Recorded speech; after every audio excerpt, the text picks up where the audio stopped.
Hi everybody, it's been a few weeks since we started our PS4 DAYZ private server, so I thought this might be a good opportunity just to share some thoughts about what it's been like to play on a private server and what it's like to play on our private server, the Scalespeeder gaming server.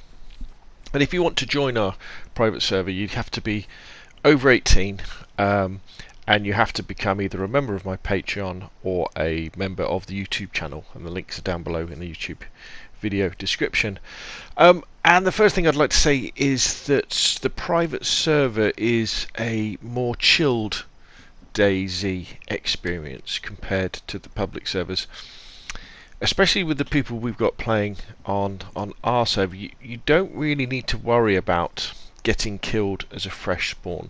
People are more likely to help each other and tell you where, for example, where they've got supply stashes full of goodies. In fact, we all use the I Survive map with a special group, so that we point out where we've got supplies and point out where things like cars and barrels are, and we point out where our positions are as we're moving around the map, so we can meet up, have a chat, share goodies, share stories, and go on zombie killing adventures. One of the biggest benefits of the private server is that they're I can't be 100% sure about this, but pretty sure you can't dupe on the private server, unlike on the public servers up to 1.04, and I'm sure people have found ways of doing it now. There's no way of taking some tents and then logging out and logging in, logging out and logging in to suddenly end up with 10 big tents and 10 AKs and 10 M4s, so that those items then will never ever spawn in another part of the server, which was the problem with the public servers. Now, you would search all the military bases and you wouldn't find an M1 or a sniper rifle. You'd just find SKSs or submachine guns or pistols and plenty of handrails, and you don't get that in the private server. So it's much more satisfying to loot around, because generally if you cover a military base or military tents, or police stations, things like that, you'll find something. You'll come away with something. And I found far too often in the public servers, you'd hit somewhere like this in the Northwest Airfield, you'd get into a few fights with zombies, so you get your trousers ripped and your shirts ripped, and you'd have to bandage them up, and you wouldn't come away with anything apart from maybe a handful of ammunition. So that's much better that way. So I think the DayZ experience is better. Now, what has been mind-blowing has been the interactions and the stories and the fun we've had on our private server. Now, what I do in particular in our server is that I try and come up with a weekly event. So the idea is that on a weekend, and it's been on Sunday mainly, around about 8 o'clock UK time in the evening, there's something where we can all come together and do something. And so we had something called, I think the first one was the Cherno 6K fun run, where we met west of Cherno, and then the idea is we ran through Cherno along the railway tracks shooting zombies, and did a big loop and came back and shot at zombies coming through the other way as well. That was really good fun. And then we've had one where we did the car rally was the most recent one, where over a week running up to the event, we were all putting cars together and helping each other build cars, and then we were driving cars around, something that I never got to do in the public servers. And then it only ended up with 2 of us moving. Was it 2 of us? No, there was 3 of us with 2 cars, and then we went east, and then all sorts of shenanigans happened, whereby we ended up having a prisoner. Somebody ended up shooting the prisoner, which has caused a load of grief on the server. Not real grief, pretend grief. And what's developed in the server is, originally my idea was that we were just going to have no rules. The only rule was cheating. Sorry, one rule, no cheating. And if you wanted to be a bandit, and if you wanted to be a raider or a thief or a helper, you could do that. But what I've found is that because you're playing with the same people and talking to the same people, it would kind of be wrong. I wouldn't feel right if I started creeping around and started shooting them, because everybody's putting into hard work into building bases and building caches and helping each other.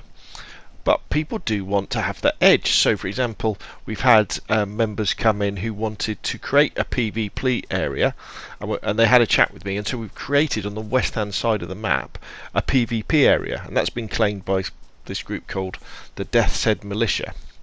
And so, if you go there, it's all rules are off. You can shoot each other. And then what happened is, with this incident that happened on the car race where one of the DAYZ Militia got killed, we've now got this, so everybody took offence. And it was like, oh, what's going to happen?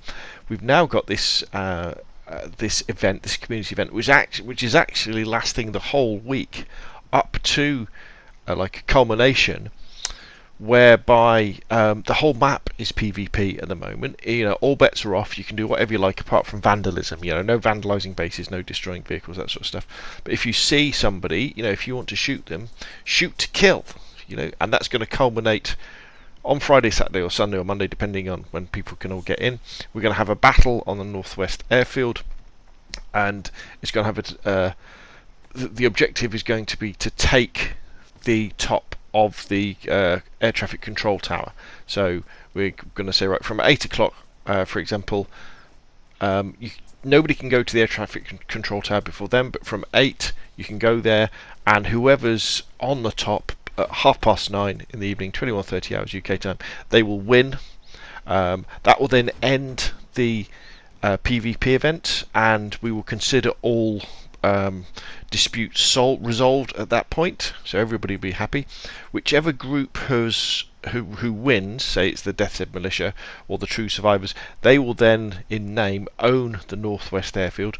The Northwest Airfield is then going to become our second red zone, our second PvP zone on the map. So if you go there, all bets are off. You can shoot people on stuff like that, and then some other shenanigans will undoubtedly happen, because I'm pretty sure that the person who kicked this whole off, I don't think they're going to be there, so we'll maybe have some sort of manhunt after that to track them down when they come back on the server to bring them to justice. So whenever you have a lot of people coming together, and they're all using their imagination to come up with these great ideas about the things they want to do and the things they want to try, as long as it's all done in good spirit, and to be honest, trying to keep people out of the server who would just be, say, shoot on sight people, leads to some really fantastic emergent gameplay. And I think DayZ is absolutely fantastic, and I've enjoyed myself immensely on the private server, and I would recommend anybody, if you've got a big group, if you've got a group of friends, then you take one out or come and join us, because you do need to get a bit of impetus with the private server. You do need to. I think you do need to have something like a Discord or a YouTube channel perhaps, where people come together, so that you have got a few people. You want at least 5 people who can come together to use it and can help you financially as well, to run the server. So what's it like to play on a DayZ private server? It is a lot more fun and a lot more what could be the word? It's a lot deeper than playing on the public servers, I think, because you can have these events.